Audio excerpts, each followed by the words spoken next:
just a short walk up from Bridgegate, and I've come to this beautiful church, St Michael's. What's so unique about this wonderful church? Well, St Michael's is a very interesting church. It's probably the prettiest church in Retford, and it's one of 15 listed buildings within West Retford. Wow, crazy. And yeah, so it's got a lot of character about it, and it's always been a feature of this part of town. Yeah. So what's so special about the building itself, about the spire and the... Well, what's of particular interest is the spire which is sat on a square tower. So you've actually got, if you look at it, you've got a square tower with an octagonal spire going up from it. Wow. And with some flying buttresses that support it. That's called Brooch Architecture. Right. And it's been described as a poem in stone by a well-known architect. It's certainly a very distinctive building, and was mentioned by Pevsner in his summary of listed buildings around the country. But it's got a particular feature is all the crockets that go up. Yeah. Is that what they're called? The technical term of crocket? It is indeed. And it's just one of the many features of this particular church that's been a place of worship here for years and years and years. Wow. So, yeah. So is there any particular features, any gargoyles or anything Well, that stand out particularly? there is. There's a lovely gargoyle that's round on the other side of the church. Oh, wow. And it's well worth looking at. Oh, let's go and have a look. Yeah, fine. Come on then, brilliant. Okay.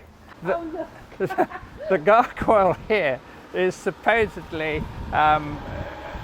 one of the brethren of Retford, which the Trinity Hospital, which was built by the Darrell family, who in 1659, they have 12 brethren who are poor and they have to meet certain means tests. Oh, right. And they're in the building that's not far from here. And it was built in connection with by John Darrell, right, who was the son of Edward Darrell, who tomb is in the church. Oh, right. Yeah, and so they're not the prettiest of things, but one of the likeness. But well, who knows? I Who don't knows? think I'd be But entirely flattered. No, but I think they were put there for a particular purpose. And one of the other things that's of interest here is the inverted Broadstone that used to be, and you can see down over here, and it used to be on the boundary wall.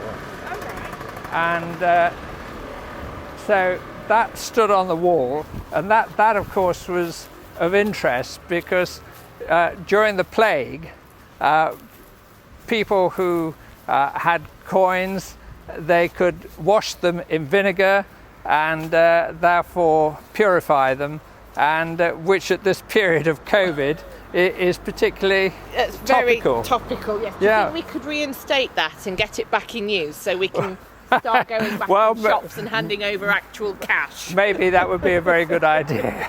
Wow, I didn't even know there were two Broadstones in Retford. Yeah, so that's really interesting. So it is, and it's unusual, and the fact that it was resited here and inverted, obviously, because so it's stable.